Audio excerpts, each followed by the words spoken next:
All right, hello. We're going to be talking about something very, very interesting today. And Fauci had a little bit of a Senate hearing with good old Rand Paul hanging out with him. So, what are we going to know about today? What are we going to talk about? Well, this was about the COVID-19 response, and a lot of senators were grilling Fauci on some of the information that they wanted to double check on. And his diary got out there to the public, which talks about how he felt famous. He didn't consider COVID to be as serious in the diary, right? In the diary in there. So we're going to kind of go through it. So what happened? Pretty much government, Senate Committee of Homeland Security and Government Affairs conducted this good old testimony on July 29, 2026. It mostly was spearheaded by Rand Paul, Senator Rand Paul, and there were a couple issues during this situation. Well, Fauci pleaded the fifth 111 times out of 111 questions, so creates a little bit of potential scrutiny from some sides of the aisle, right? It makes people kind of distrust you if you're not going to answer any of the questions, even some of the smaller ones. Well, lawyers would consider it a little differently. The fact is, if you answer some questions and don't answer others, well, then you're kind of nitpicking. So that's kind of not good for your case. You could accidentally create inconsistencies. You could accidentally create the ability for them to waive away your Fifth Amendment because, oh, you answered this and it's related, so why did you plead the fifth here but not here when the question is close to the same, right?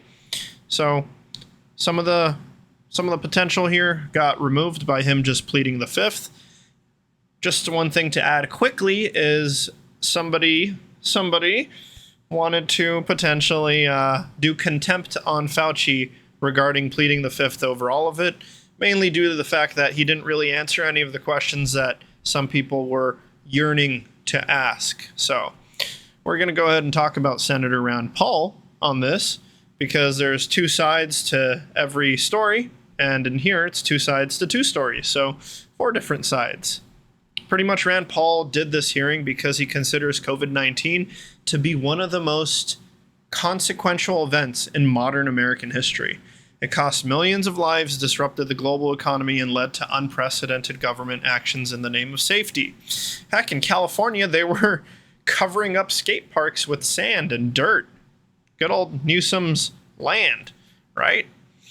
His main concerns, Rand Paul's, is did taxpayers help fund risky coronavirus research? Now, was there gain-of-function research at this lab? Yes.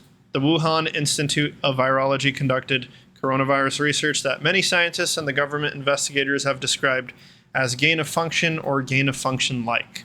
So, if you plead the fifth on this one, and it seems that the general consensus is yes, that's questionable. Were federal officials providing true, complete, and unfiltered information? Well, it appears that no, they were not providing clear, unfiltered information.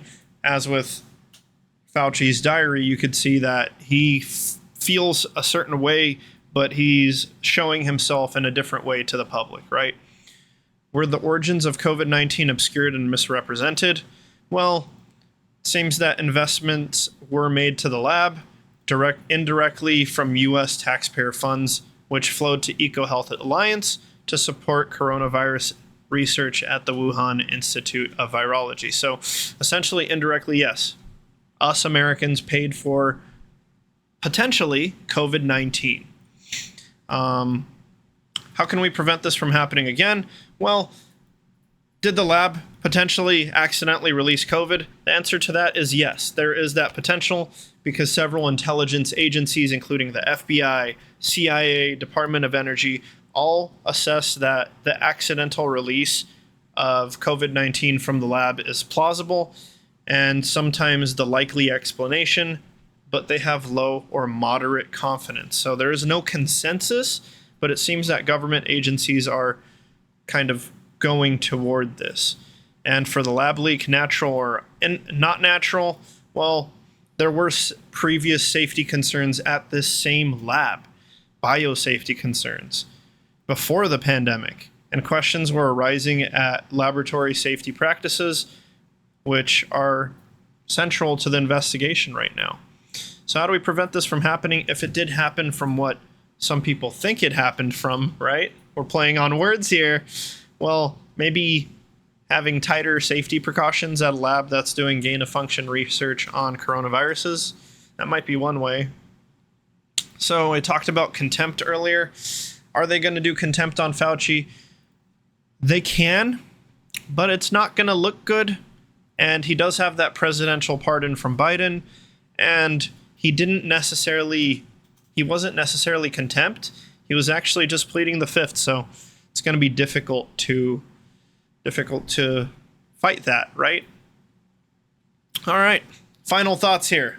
We're ending it off here. Pretty much $42 trillion was made of new wealth from 2020 to 2022.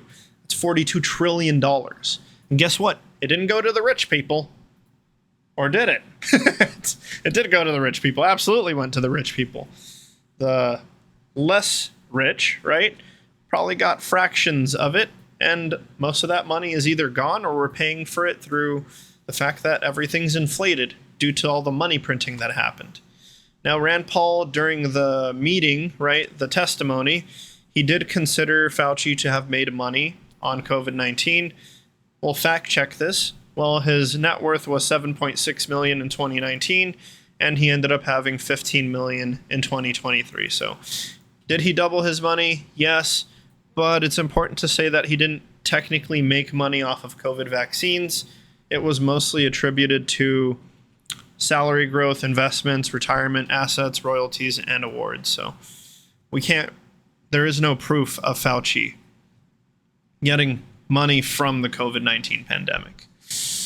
I think the reason most people have a lot of negative feelings about this is that a lot of the government capabilities were expanded during this time period, specifically in restricting our movements, not allowing people to be on beaches alone, not able to go to skate parks. You had to show a vaccine card to enter certain areas.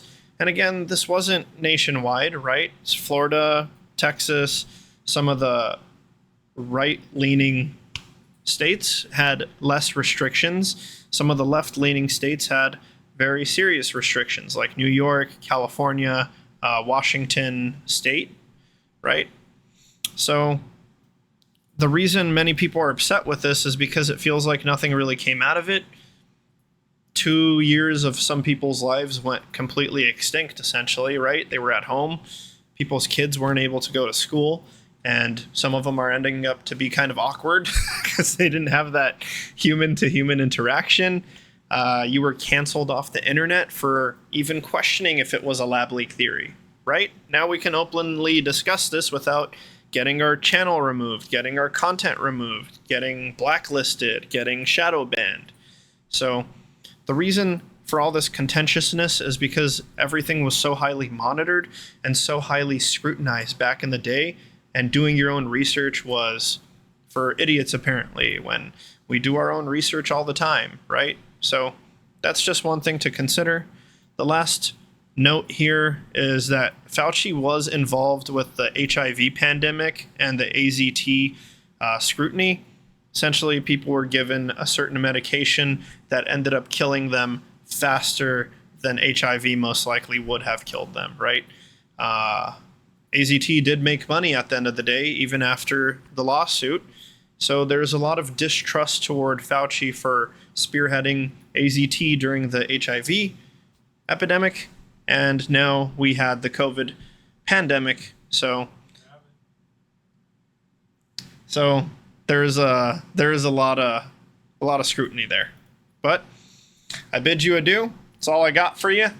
I hope you guys are doing well, and like, comment, subscribe, do whatever you can to support me, because one day you're going to wish you had.